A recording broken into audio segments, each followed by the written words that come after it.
easy for. Okay. Good evening. My name is Maria Batiola. I chair the Beacon Hill Council. Today is Tuesday, October 3rd, and it's 6:30 p.m.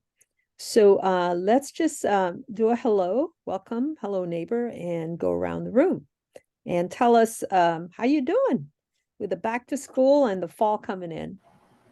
I'm just going to call out to my right is Jerry Chambers. Jerry Chambers. I live on South Beacon Hill, and I'm doing well. I'm looking forward to my green belt, which is the East Duwamish Green Belt.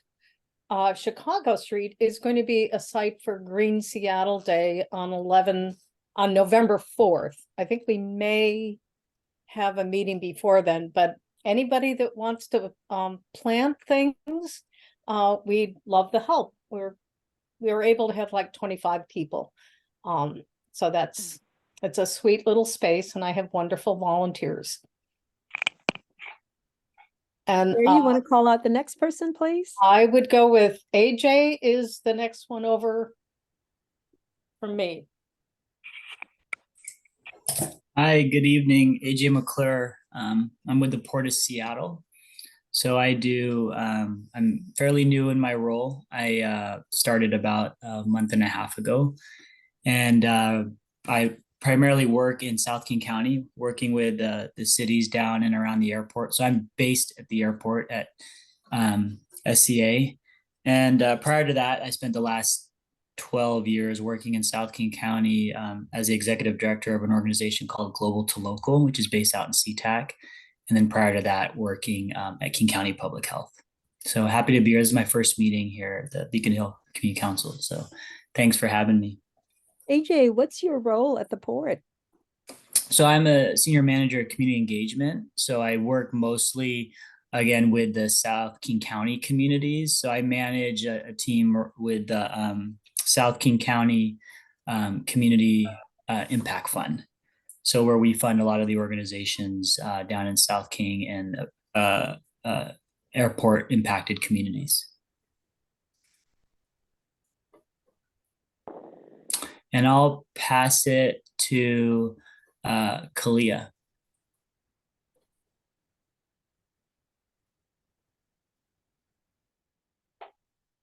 Hi, my name is Kalia. I'm on the Beacon Hill Council.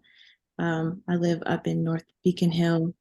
What was the question? Was it that how are we feeling? Yeah. Okay, yeah, I'm feeling good. Feeling good. I'm ready for the weather to change here. So, yeah. Pass it on. Yeah, I'll pass it on to Megan.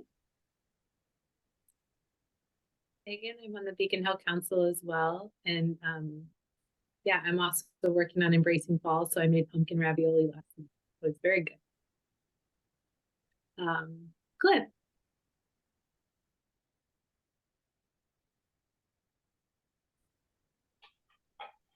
Who? Want to pass it on? Oh, Cliff? Did you say me? Oh, hi. Hi, y'all. Clifford Holland over here, South Beacon. I'm just kind of laying back and keep my eyes open. I take my marching orders from Jerry Chambers, so that's all I do. Yeah. And I don't know. Let's go with Ellen. Yeah. Hi, I'm Ellen. I live in Mid Beacon Hill, and I'm enjoying the last parts of the remaining days of the sunny weather as they're coming bits and pieces. So enjoying all of that. I don't know who to pass it on to. I'm sorry, I can't see the picture because I'm on the phone. So Ellen, let me pass it on to Mark Solomon for you. Good evening, everyone. Mark Solomon. I am also on the Beacon Hill Council board, and not sure what else I was supposed to say. How you feeling? Overwhelmed. It's been a very hectic summer into fall, kind of thing for me. But I do have some good news. I don't know if this is the appropriate time for announcements, but while I got the mic, we will be doing the Bill Wright Jr. or Bill Wright celebration at the Jefferson Clubhouse next Tuesday, the 10th at 6 p.m., which is where we will honor Bill Wright and communicate the effort to the community at large about renaming Jefferson Park Golf Course to the William Bill Wright Golf Complex. We have secured the Parks Foundation as a fiscal sponsor for the effort. We will be raising money to do a wall of remembrance and getting a statue of Mr. Wright placed prominently at Jefferson, and are going to pursue full hog getting this renaming done. So I just sent a flyer so that we can get it up on our Facebook page. I know we have a link on our council webpage, but we want to spread the information far and wide so that we can get a good attendance at that meeting and essentially shame the Parks Department into getting this thing renamed. So with that, do you want to pass it off to someone else? Mitchell Grosby, Gropes, Grosby. about that. Oh, it's fine. I am Mitch Grosby. I'm a longtime resident on North Beacon Hill. I thought this would be an important meeting to join, so here I am. Thanks. Thank you. Lorenzo Clara. Good evening, everyone. My name is Lorenzo Clare. I'm with the King County International Airport. I do community engagement there, and I'm actually looking forward to the fall. I love the fall weather, so I'm happy about that, and hope you all have a good evening so far. Thank you. Adam Vance. Hi all, I'm Adam Vance. I'm on the Beacon Hill Council. I live up in North Beacon, and I love fall. I love college football, so I'm really looking forward to next Saturday when the Huskies will destroy the Oregon Ducks. Nita Chambers. Oh, hold on. Oh. Hold on, guys. Shoot. You okay? Yeah. I'm just trying to get this off. Hold on.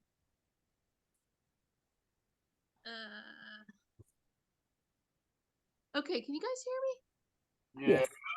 Okay, sorry, I can't seem to get the camera. I am a North Beacon Hill resident, and I'm actually here because I want to get reconnected with the community. I'm very concerned about what's going on as far as the crimes and the home robberies and invasions, and I am actually a victim of one of those, and it's very unsettling. So I'm tuning in. Thank you, Nita. Alex Purdy. Hello, Alex Purdy, just a resident of Beacon Hill. I've been attending these meetings on and off, and I too was very interested on the topics, especially around the home invasions, or the other crimes around the neighborhood, as it seems to been escalated over the summer. I think Mark it certainly mentioned a very busy, seemed like a very busy time. So just very interested in that, and can't wait to see the Ducks play this week or next weekend as well. And I hope it's a good game. I'll be non-confrontational. How about that? Thank you. That's great. Dee. Hi, I'm a resident of North Beacon Hill, and I don't know what the question was. Oh, how you feeling with the fall and going back to school? Oh, I love the fall. I'm not going back to school, and I don't have any kids, so I'm slowing down to 20 though. Right on. Just like the new speed limit up at North Beacon Hill. Yeah.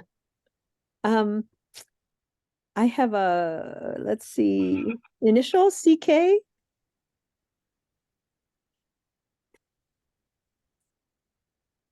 CK initials.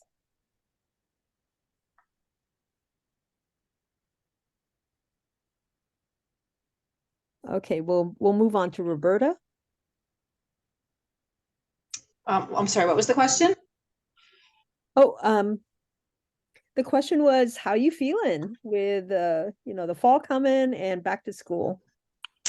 I'm already missing summer, too soon for fall for me, but that's all right. I'll get used to it. And school doesn't really impact me too much, but Okay, I think we got everybody. And if we didn't, please say something before we go on to the regular business. Okay, there's been so much activity going on. So I'll just start with safety in our community. So there's been a lot of efforts. There's been different meetings and so on and so forth. But what I wanted to do is start with the update on the API community advocacy and Seattle Police Department progress regarding the home invaders gang. And I'm going to ask Mark if he can take off his Beacon Hill Council hat and put on his SPD safety coordinator hat so he can share information. So I'll talk about the activist side.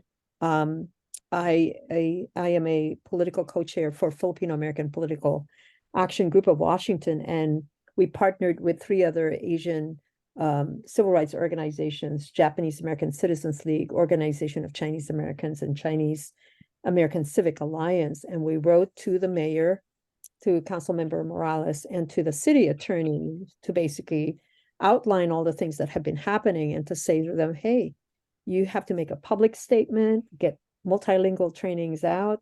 There's a series of things.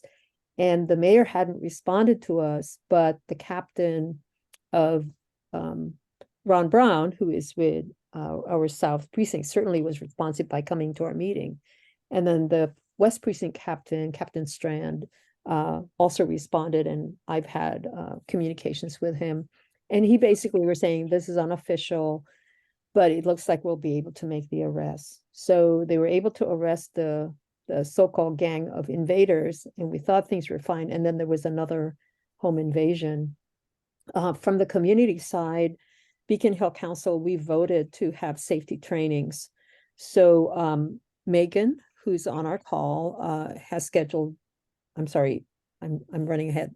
I won't talk about that, Megan, but basically I want you to know that the bilingual folks who are part of the advocacy were saying that they want to give feedback on the translation, that there's some corrections that need to be made. And they're also asking Mark if there could be an additional, what do you do if the home invader comes into your home and you're there? And so with that, I'm just going to pass it quickly to Mark and then pass it on to Megan in terms of scheduling for the 2 safety trainings. And then we'll open it up for questions. Okay, I will tell you what I can. So last week an arrest was made, or excuse me, arrests were made of 5 individuals, 4 adults, 1 juvenile, for the home invasion robberies. We centered, well,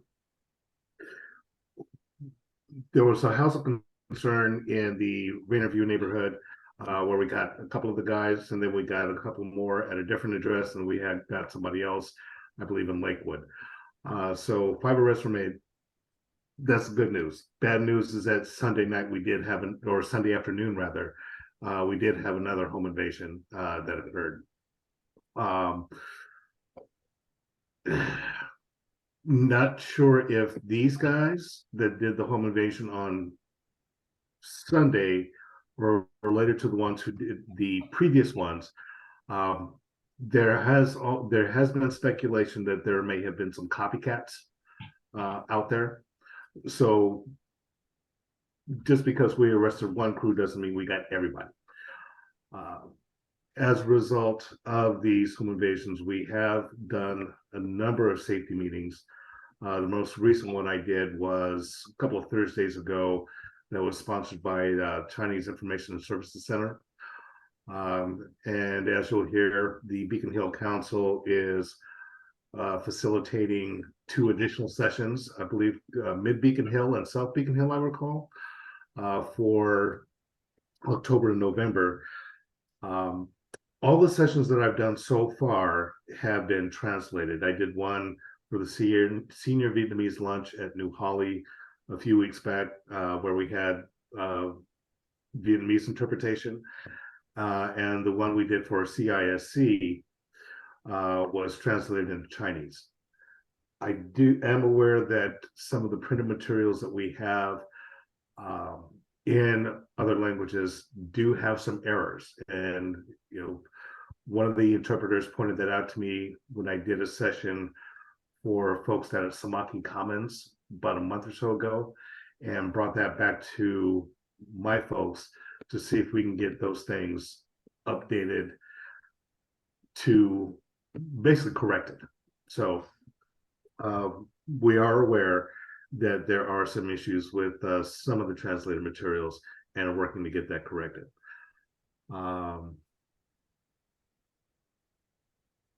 Again, a lot of meetings I'm doing. Got another one Thursday night for a block watch group where we're talking about safety and security issues, because one of the organizer was also the victim of a burglary, not necessarily a home invasion, but still, definitely concerned about his safety and security and his family's safety and security. So continuing to do those meetings, and as a result of one of the contacts I made at the CISC meeting, I'm scheduling home security assessments for anybody in the community. Basically, that involves me arranging a time to come on over to people's homes, walking around with them, showing them where they may have some vulnerabilities and making recommendations for improvement. And that is a service that the Seattle Police Department offers at no charge. So anybody who's interested in having that service, just hit me up and we'll get it scheduled. With that, are there any questions? Oh, before I stop, one other thing that did occur Sunday night in the Sewer Park neighborhood and also down towards Rainier Beach, we had at least one individual that was caught on camera basically slashing tires throughout the entire neighborhood. So probably a few dozen cars got their tires just slashed. We do have video, can't identify the person on the video, but we can see it's one guy just going car to car and just puncturing tires as he's walking down the street. So hopefully we can get some better videos so we can identify who this person is. In the meantime, people are reporting these incidents on Nextdoor and Facebook, but the police department can't see those. So we're encouraging people to definitely call it in. Even if it's an online report, it's still a data point for us so that we can follow up on it. But we need people to report these things so we can try to identify who this person is and get them off the street. So now with that, are there any questions? Well, before questions, Megan, were you able to connect with one of the facilities? Yeah. So we have Bethany United Church of Christ that's on Beacon and Graham that is going to host the mid-November safety training. Thank you so much for doing that, Mark. And then we're working with one other group for a further south location for the end of this month. Megan, do you have dates or potential dates for the training? I think Mark and I are narrowing in on that. We should have that pretty soon. Yeah. And then we can put it up on the website and Facebook once we have that. My recollection, it's I think the week of November 12th, 13, 15, something like that. Yeah. Yeah. I think we're the ideal date was the Wednesday, but I'm not sure if we have confirmation yet. Okay. As for the south location, Bethany is more mid-Beacon Hill, yeah? Mid, yeah. Okay. How about IDIC as a potential location, or have you already looked at something down further south? Mark, I have IDIC is number 2 on my list. I was looking at Filipino Community of Seattle because it's on the edge of Beacon Hill, and also it can cover Rainier because we have people in that south area who were impacted, or at least not necessarily impacted, but want to learn how to be safer. Yeah. Okay. Okay. So let's check in. Any questions from the attendees today? from you guys? I have one question, Mark. I know some folks were feeling kind of concerned about the events that happened at the light rail station. Are the safety trainings including kind of keeping yourself safe and Yeah, on definitely. public We can cover that. I can go over just general personal safety out and about. And for those of you who may not know, there was a guy, definitely with some mental illness issues, who attacked a couple of people with a hammer outside the Beacon light rail station. I think they were using the ATM on Festival Street when they were attacked. We did get photos of the individual, so we know what he looks like. But unfortunately, as of this moment, I don't know if the person has been contacted. Okay. Alex, you had your hand up? Yeah, that was going to be my question, just if we had any information on the light rail station. Yeah. Thanks, Mark. Mitch? Can you unmute, please? My question is, I had gone and used the light rail, and I had asked one of the security guards if they had posted any pictures of this person that had the hammer and was attacking or assaulting people. And he said they did, but they weren't publicizing it. Is there a reason why they aren't showing us individuals or residents, people like that who do crimes, so that we can be aware if we see them on the street? I think Cairo has the video, and it is released now. Oh, they do? Okay. Yeah. Thanks. Yeah. The images that I saw were internal release for SPD only. So what I have seen is not something that I could actually share publicly. That would actually have to come from our media relations unit. Are you finding that people are posting on Facebook, the Beacon Hill Facebooks? So am I finding that? No, just people in general asking Okay. that question. Okay. I'm not seeing any responses. Any other questions on this? It's almost 7 o'clock. Yeah, I go ahead. have a question. This is Nita Chambers. Hi, Nita. Hey. So I'm wondering if the South Precinct is open for public to come in. And here's why I ask. When my home was robbed, I was not there, thankfully. But it was brutal. And I mean, the place is just trashed and the front door's kicked in, and the police did not want a glove that was left, but told me that if there was anything I find when I'm doing the cleanup, to bring it in. So I found an inhaler and a picture that they took off the wall and had packed into a portfolio of mine, and I think they may have been interrupted. So I carefully put the picture in a box and tipped the inhaler in the same box and brought it to the precinct, which was locked. So, and it was, during working, I mean, obviously 24 hours, but it was daytime. Called 911. They said to just stay there, someone will be out. I was in the parking lot. Hour and a half goes by, still no one came out. So I thought, well, it took the police an hour and a half to get to my home, so I'll wait a little longer. I called again half hour later, so we're on a 2-hour mark, and they still said, oh, someone will be out. And I'm talking, was 50 feet away.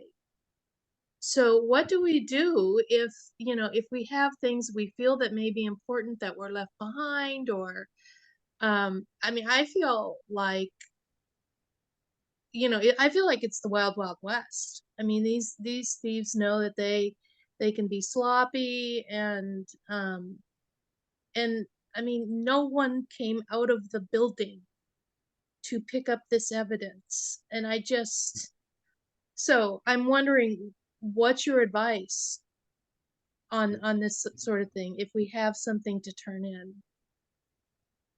First, I want to apologize for that. You should not have had that wait. You should not have had what I call a definite lack of customer service and a failure on our part to be of service. So again, my apologies for that. Our precinct desk is not staffed 24/7. In fact, there are some days where it's not staffed at all. And part of that is, quite frankly, due to our staffing numbers. There's basically 4 days a week when the precinct is open from morning hours until 7 p.m. After 7 p.m., there is no one to staff the desk. And again, only 4 days a week is there someone there, and I can't really tell you which days those are because that rotates. So what I advise for folks is if you've got something, call me. I will make myself available. I will come out to the parking lot. I will let you in the door to get the items that you have, and get one of those officers to take possession of it. The thing that I would need, because it is evidence, is hopefully you haven't handled it too much or directly touched it, but if you have the incident number for what happened, include that, like even just put it on a post-it note or something, right? So that I can tie that evidence to your incident and give it to an officer to process that evidence. Yeah. Well, all that info, I mean, there's 2 phone calls that are linked to my case number. And honestly, I mean, I got disgusted and just threw out the inhaler. I didn't want to keep it at my house. I don't know your personal number to call.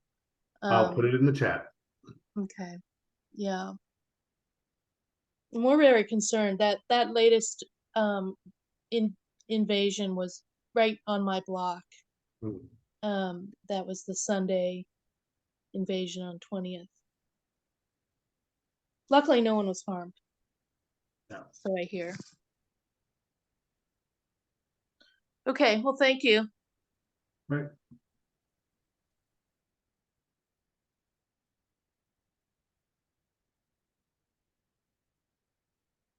Okay, now, Marita, you're muted. Nita, I just want to say,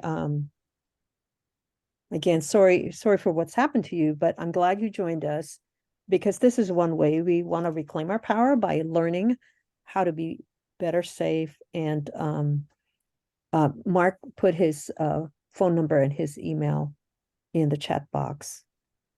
So thank you for joining us. So I just want everybody to know that we sent a letter to the mayor. We had, the civil rights organizations in the Asian community, we had 11 organizations and 99 signatories. And then we also had a Seattle Times editorial printed on that. And there's a lot of other stories that are coming out. So what's also helpful in all of this is, Captain Ron Brown is very connected to us. So we'll probably ask him to come again at our next November meeting just to give us an update. And also the West Precinct, because the targeting for Asians is both in Chinatown and also in South Seattle, Beacon Hill and Rainier Beach. Okay. So I'm going to move to an interesting topic. Should we support the Seattle housing levy? And let me give you background as to why this topic is coming up for us. So there are 3 big topics we work on. One is the gentrification that's happening, so that quite a number of our artists, our residents are not able to stay in Beacon Hill because of the cost of rents or cost of housing.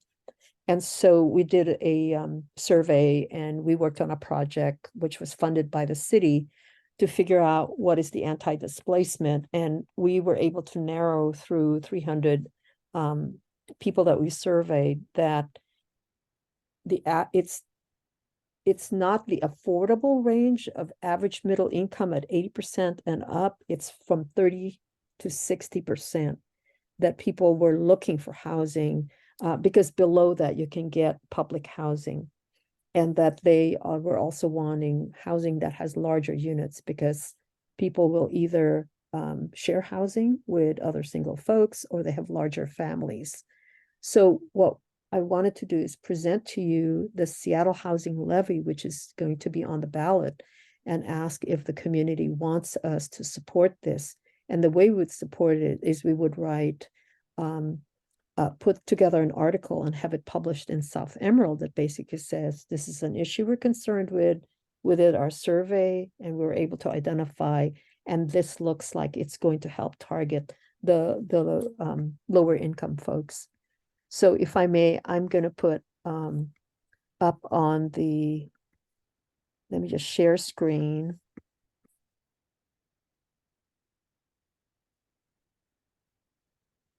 And you guys see this? This is the City of Seattle housing blog.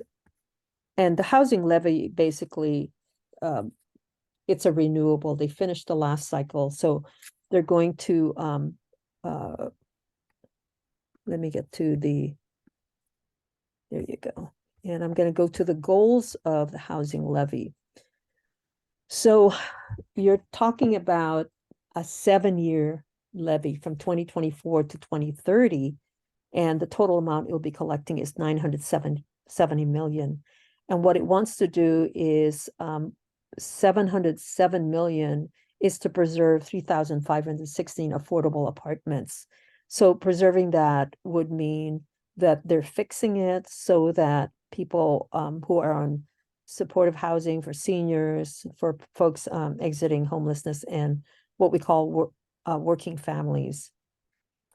The other parts of that levy is going to go, 122 million is going to go to operating, maintenance, and services for those 646 existing homes that need to be stabilized for workers. Now, the reason there is, and I apologize if I'm explaining what you already know, but the reason we have housing for workers is they don't make enough, even though they're working full-time, to be able to afford housing. Because as you know, Seattle is, and King County is kind of unusual because we have a lot of tech workers. The average median income is very, very high. 51 million is going to go into the creation of 277 new home ownership opportunities. And then there's 30 million for stabilizing 4,500 households from experiencing homelessness. So that could be short-term rental assistance, housing stability services to help them stay in place and avoid eviction and homelessness. About 30 million is going to go for short-term acquisition loans, meaning purchasing buildings or land for rental and home ownership development, and 60 million for the administration. What it means for each one of us as taxpayers is it'll be 45 cents to every $1,000 of assessed value. So that could be based on an average median income, $383 or $31.92 a month. So I'm going to take this down so we can have a discussion.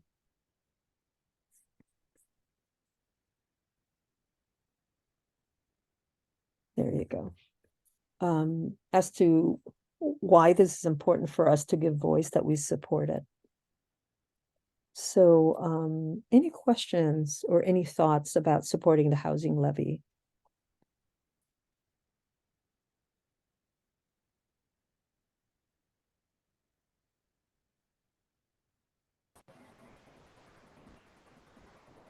Mitch? Well, one of my concerns is that, we support these levies and we still see an increase of homeless on the streets. What percentage of the homeless are we going to help as to low income people? Because there's so many more low income people than there is homeless. So how do you balance that out and get these homeless people off the street? I think these are two very big and different questions. Okay. So there's one part we're in, we need to help those who are poor stay in place. or access lower cost housing. And then there's the other piece, which is King County and the city of Seattle are trying to grapple with the homeless. And what I'm hearing about it is that we have Seattle residents who have become homeless, but we also have people coming into Seattle. And I think the regional homeless, the regional housing authority, they've had a changeover in the director, so they're recalibrating that. What they used to be called the navigation centers, where they will help people who are homeless with what they call a low bar, because some folks won't come into those spaces if they can't be with their partners or have their animals. Some of them are there's a variety of reasons. Even that is that program, from my understanding, and Mark, you can correct me on this, is no longer active. I know in Beacon Hill, there's, not just Beacon Hill, the whole city of Seattle, there's a big debate about the rights of people to be on sidewalks and have tents, and the rights of people to be in parks. So all of that is in play, and there's push and pull to that. And there are smaller responses, like trying to build small houses so they can have places for those. But they are two really separate programs. I mean, this levy is not going to address the whole thing, but it's the first time I've seen a levy that actually talks about helping not just what we call affordable for those who are outbidded by tech workers, but really helping more on the lower side of the spectrum in terms of 30 to 80% AMI, average median income. So it's one small part of the solution. It's not all of it. Any comments on it?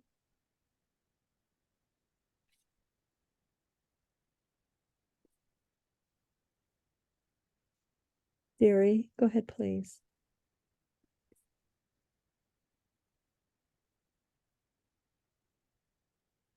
Jerry, can you unmute yourself? I wondered if, is there much opposition to this levy? It seems like, levies get put in place and then they get renewed and renewed and renewed most of the time here in Seattle. So I just wondered if there's much opposition to this. I mean, we certainly need the housing. I'd Yeah. rather have houses than than the homeless encampments, for sure. I think the answer is there's not as much opposition. One of the things I was thinking, aside from supporting, is to make visible the need for that housing in Beacon Hill, and the fact that we've gone and done a survey that shows we need it and people are needing it at from 30 to 60% of AMI. So that's part of making it known that our neighborhood needs it.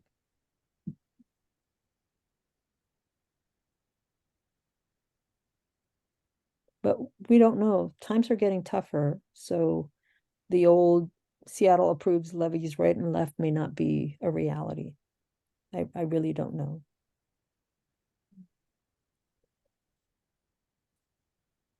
Okay, any other questions or comments on this? I have a question. This is Nita Chambers Uh-huh. again. So the amount of money on the, I'm guessing that comes from property taxes? Yes. But it would not be to support just our neighborhood. It would be the whole of Seattle. That's a question. That's correct. It would be the whole of Seattle.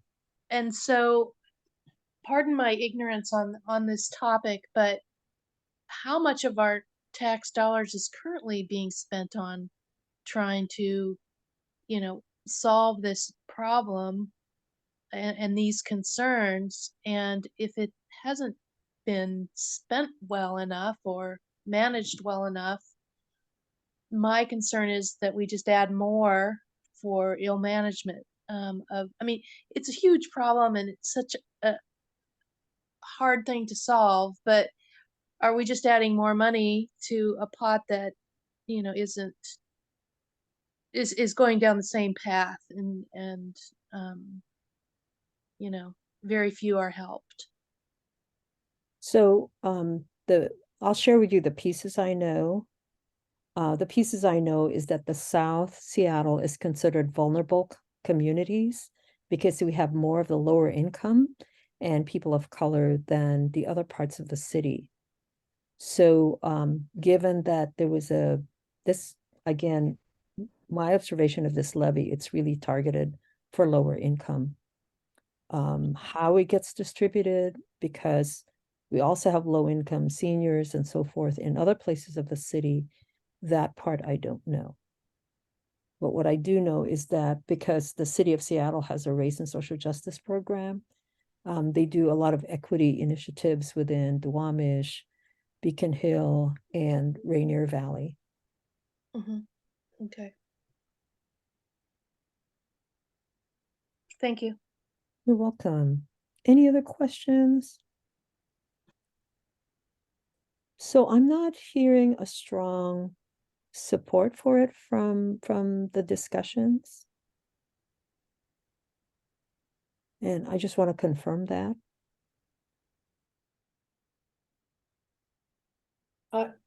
I would support it. I know I'll vote for it. Yeah. I support it as well. Okay. Yeah, I think everyone, like, not to say everyone supports it, but you know, everyone is definitely in favor of helping getting the homeless off the streets. But it feels like in the past there's been so much money thrown at this issue already. It's hard to have confidence in it, like what's different this time? What's different about this that all the other funding efforts haven't done that would make this one successful is the main question for me, at least. Yeah, And I asked myself that same question, and the answer is the way they wrote the levy. They're actually saying money is going to be dedicated for the lower income, not just what they call affordable. Because remember, the Mandatory Housing Affordability Act, that was supposed to create new monies in trade for the height of the buildings. Developers could either put into a fund in lieu of building an affordable unit in that building itself. And the collection for that was only 1/3 of the cost of construction that would go to that pot. So yeah, this one is much more direct in saying who it's going to help and how it's going to help folks.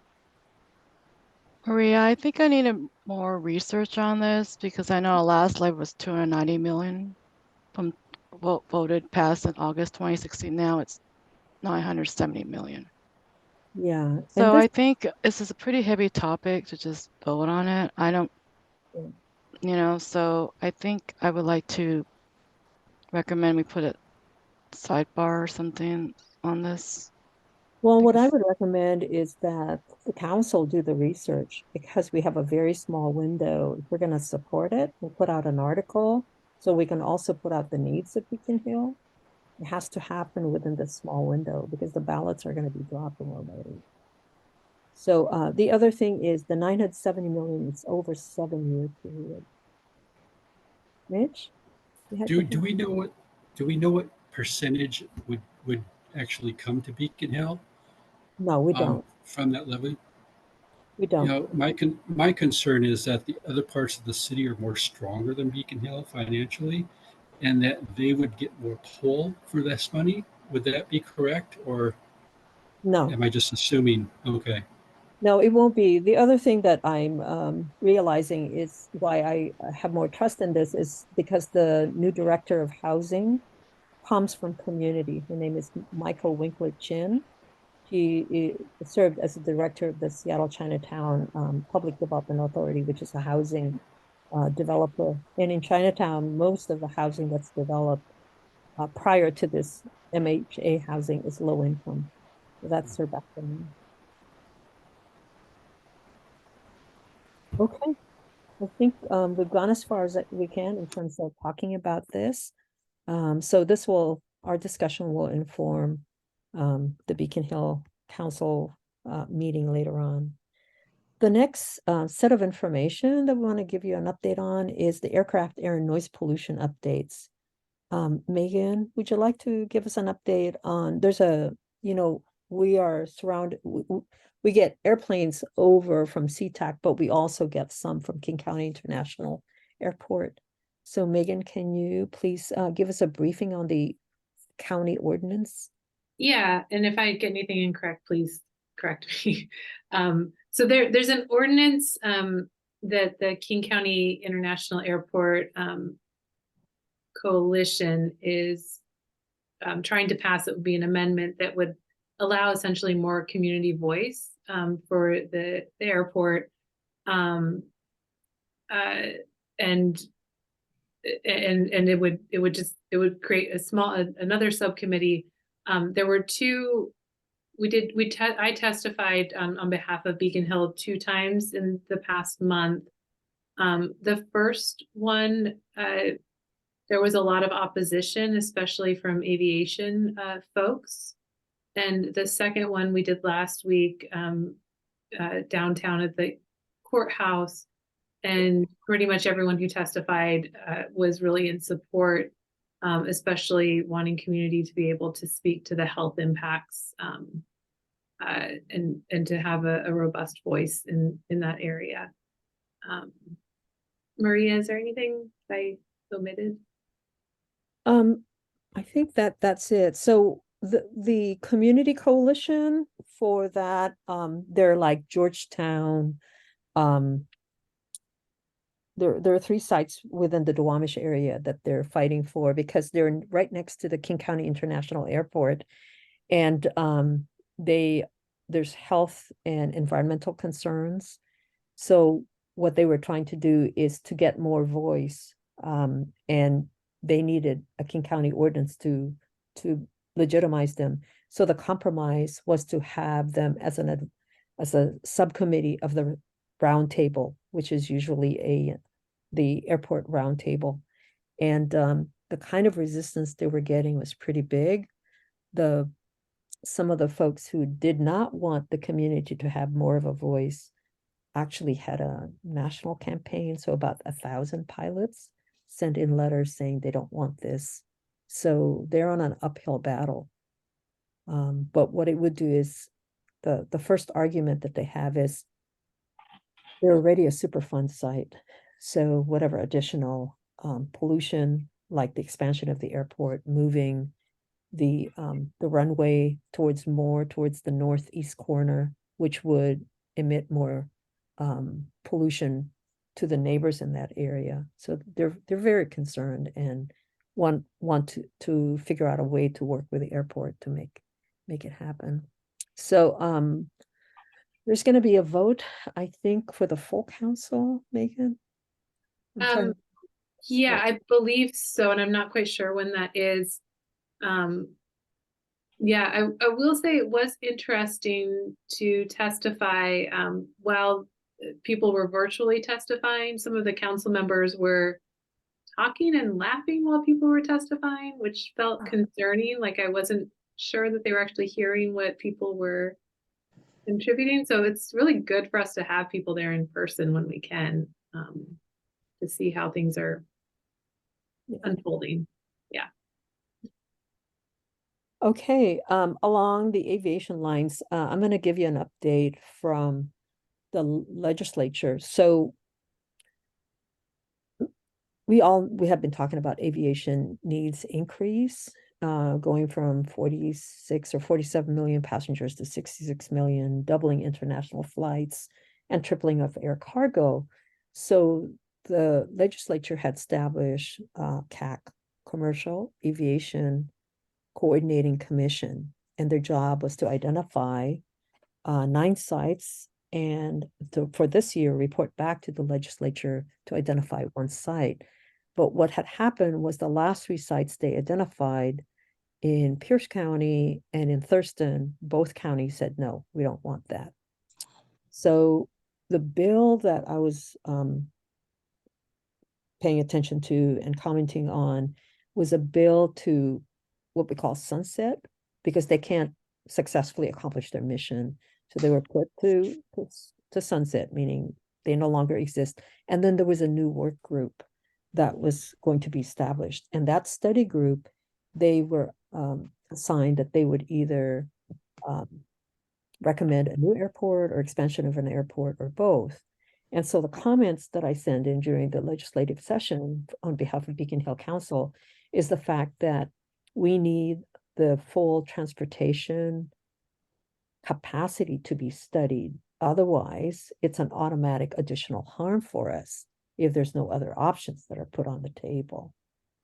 So the governor had vetoed certain sections and actually left the study group in place with the idea that they would look at the comprehensive transportation capacity. And then Representative Tina Orwell had, there was an idea that was moving forward, and I'm forgetting the bill number, that it would explore the expansion of other airports or citing a new airport before expanding SeaTac. So they're going to establish a study group, and there are some community positions on this study group. So we're going to talk about that within our own council and also with the coalition that we belong to make sure that there are voices for the community who are knowledgeable about this. What we were told is it's a 2-year study group. The first year, they're going to just learn a lot. And then the second year is supposed to be to start moving towards making a decision so they can come up with a recommendation.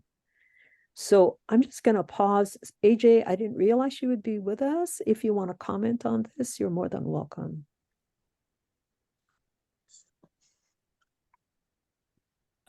I think you pretty much captured it. I have nothing to add. I mean, those are the two things in terms at the local level, at the county and at the state level that we've been tracking.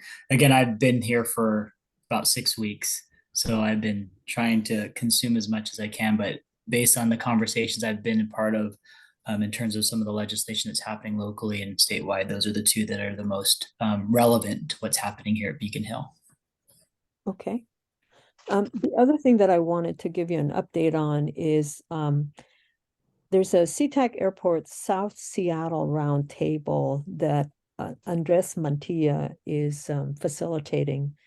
So we collectively, ourselves, El Centro, King County International Airport Community Coalition, 350, and Quiet Skies Puget Sound attended. And we were told that there was going to be a report. We hadn't seen the report. Not all of us were invited for this meeting on October 12th. So just wanted to let you know that we don't know. So my job is to get a hold of Andres and say, Andres, if there's a report, can we see it? And can you make sure you include in the invitations all those who have attended previously? And again, AJ, please feel free to comment. Yeah, no, I'll take that back. I know we're having a meeting later this week, and we've been planning for it. So invitations should be going out to everybody. Are you talking about the meeting that happened in the spring? The people that attended the meeting in the spring? Yes. I'm fairly sure that everyone that attended in the spring should be invited to the one next week. Yeah. And then we have more jurisdictions and more agencies a part of the meeting coming up as a follow-up from last spring. But I can follow up with Andreas and others to ensure that we have a complete invite list. Yeah, it's kind of disconcerting because it's already the 3rd and the meeting is on the 12th. And also we don't know the nature of a meeting, if it's leadership that should be at the table or if it's bringing community people back in. We don't know any of that. So it'll be good. And I'd appreciate an email from Andres just sharing the report so we could get it out. Okay. Yeah, I can follow up with him on that. And then the last item we have is the Port of Seattle Candidates Forum. I think Linda's with us. Linda is the co-chair of the Beacon Hill EJ Task Force. Hey, Marie. There you are. Did you want me to speak or? Yeah, please. Can you talk about the Port of Seattle Candidates Forum? Um, for the Port of Seattle Candidates Forum, we had one the last time. We wanted to have one this time. But because of scheduling, we will not be able to have it take place until after the ballots. And so we're still interested in having people present and inform the community. But the invitations should be going out, I believe, the end of this week when we have everything pinned down. Sorry, I have a cat on me and it's kneading. Hold on. At the end of this week. But I don't have any details beyond that, except that it would be at El Central and we would do a hybrid event. And this is on October 25. Yes, starting at 6 p.m. Got it. Okay. All right. We'll get information out. Yeah. So as you know, we only have two positions. One is an unopposed, that's current President Sancho. And then the other is the current incumbent is Fred Fellerman. And the opponent is Jessica. Yeah. Okay. That's all we have in terms of updates. So let's open it up for announcements. Any announcements from folks? If not, we're going to close up. Toshiko, hi. I didn't know you were here. This is our Port Commissioner, Toshiko Hasagawa. And she's our current Vice President, right? Of the Port Commissioners. Can't hear you. Can you unmute, please? Sorry about that. I'm in the middle of giving my little girl bath time, and so sorry for any background noise that you may have. Hello everybody. I am your Port Commissioner, but my favorite title is your neighbor. I'm over here on 16th and Hanford on Beacon Hill, 4th generation Beacon Hiller, actually, over here on 16th and Hanford. I'm on the mail list and I saw the agenda, so I did want to just make myself available to answer any questions. And I'm really grateful to you, Madam Chair, for sharing the opportunity for the Beacon Hill Roundtable. So that I actually asked staff to make sure that they were organizing, and I just want to clarify it is absolutely free and open for the public to attend at El Centro de la Raza. Careful, baby, that could get hot. And so we hope to see all of you. Please push it out to the membership to the best of your ability. Would love to have folks there. I've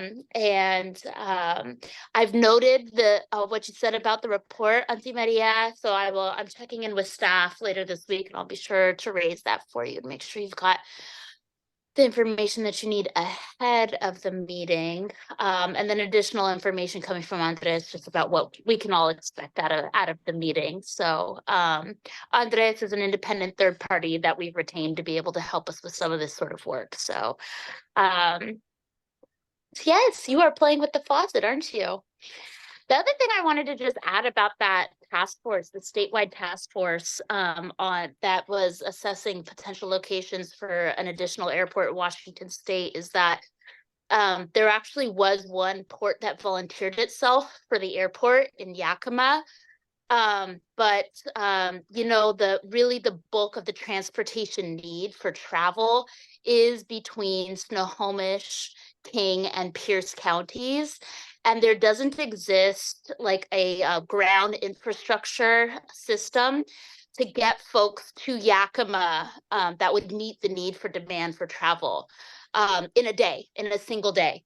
So I think that part of how I think about this also is, you know, if we want to stop overburdening within geographic confines specific communities with absorbing and providing and answering to all of our transportation needs as a state, then we also have to think holistically about our transportation system. And for me, that means understanding what it means to construct high-speed ground transportation, like high-speed rail. And that's something that we've been talking about at the state level for a long time. It's something that hasn't moved. And that's one of the things that I'm asking the port to go back with as a priority is, what are we doing to advance the conversation about high-speed rail? And that also would give folks a solution so that they're not relying on SeaTac Airport in King County International Airport for some of these shorter distance trips to places nearby.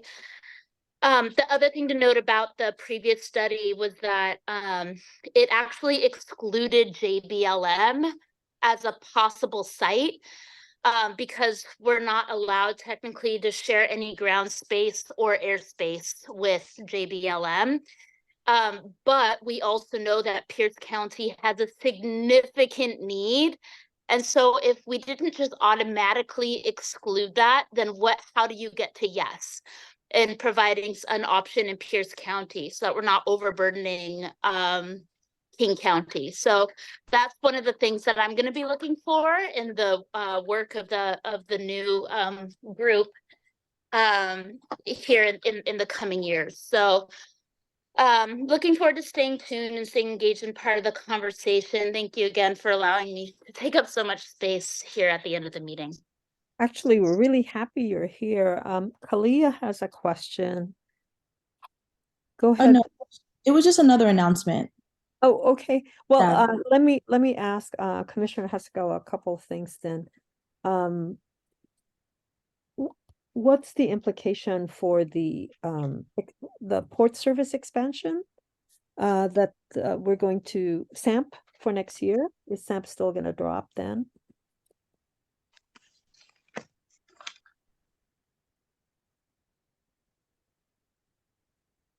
I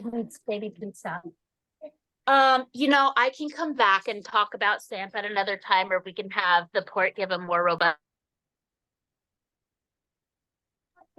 I know, baby. Give me just 1 second. I could have the port come back and give just a more robust update around the changes to the potential changes to the timeline. So I want to make sure that we're giving accurate and best and most up-to-date information. Well, I appreciate that. We could do that, and be safe with baby. Okay, thank you so much. All right, so we're gonna wind down the community portion of our meeting, and Wait, so announcements. oh, and thank you so much. Sorry about that. Go ahead, Kalia. Just really quick, something that I caught on the news late last week, that the McPherson's Fruit and Produce, they're going to be closing. Their last day is on October 8th. So if people want to get a chance to go one more time, just wanted to put that out.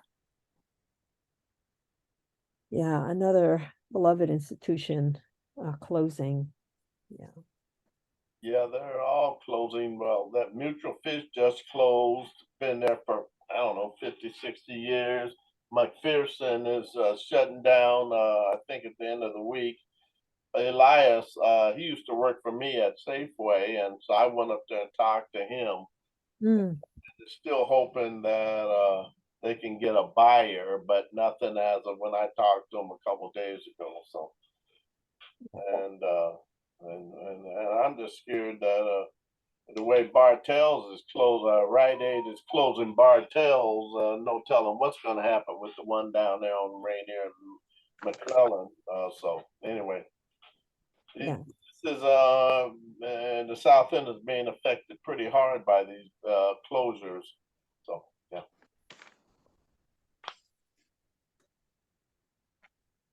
Any other announcements? I did, Maria. I did have one thing. We're talking about this this property tax. What was that King County levy? I think you was talking about whatever it was For housing. The housing levy. When does that go into effect? Is that next year? Well, it has to. It's on the ballot. Uh-huh. It has to be voted on first. If it passes, it'll be effective next year, 2024 until 2070. Ooh, yeah. It's a long levy. Yeah, yeah, because I mean, my only comment is that I mean, there's so many things that get attached to property taxes, you know, and it doesn't seem like a lot until you start adding them up. And there's 2, 3, or 4 different things going on to levies. I think they just passed this King County levy of some kind that went to veterans and other things that just got passed, I think in August, you know, last month. And so there's a lot of things going on that affects your property tax. One thing I can say is that the ones who do qualify right now for senior exemption is it's at 58,000 this year.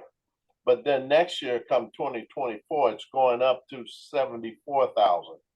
And so that'll help out a lot for the ones that can qualify for the senior exemption. And it's a substantial savings to your property tax for the ones that are old like me that can apply. But they also, it's a they have a limit.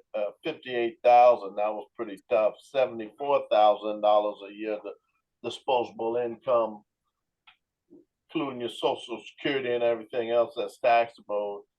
Yeah, it could be a push, but we'll see where we're at. But anyway, I just want to let people know that is going up to 74,000 next year. Cliff, you reminded me of something. One of our residents asked for help from Beacon Hill Council to locate flight path information because she's going to make the argument for her taxes that because she's under the flight path, the value of her property is reduced. And I know there was a study that was done by the state wherein it's generalized impact, and they do talk about a certain percentage. So I'm going to keep track of her, and then depending on where she is in her process, probably ask her to come and present to us if that's something that would be helpful to a lot of people to see if that's a policy we should advocate for with the King County assessor. Yeah, so thanks for bringing that up. That reminded me. John Wilson to tap in here. Yes, yeah. As a matter of fact, Art Wilson is running again, I think, this election is running again. Okay, my friends, anything else for the good of the order? We're gonna have a meeting. When is the November election? Is that November what is that? The 4th or the 11th? I have to look it up. Does somebody have it at their fingertips? It's a Tuesday. This year, it's the first Tuesday in November. So that's the same one. That's the same meeting that we're scheduled, right? So we're not going to have anybody prior to that, right? Actually, it's going to be the first Tuesday after the first Monday. So I believe that puts us at. Okay, then that would be. Let me see. The 7th. The 7th, then. Okay. Which is the same day as our meeting. Yeah, we just push our meeting forward. You know, it'll be the following Tuesday. Okay. Because we want y'all to vote. I know we vote by mailing our ballot. And it's Tammy and Tanya, right? Going at each other. Well, the way you said that.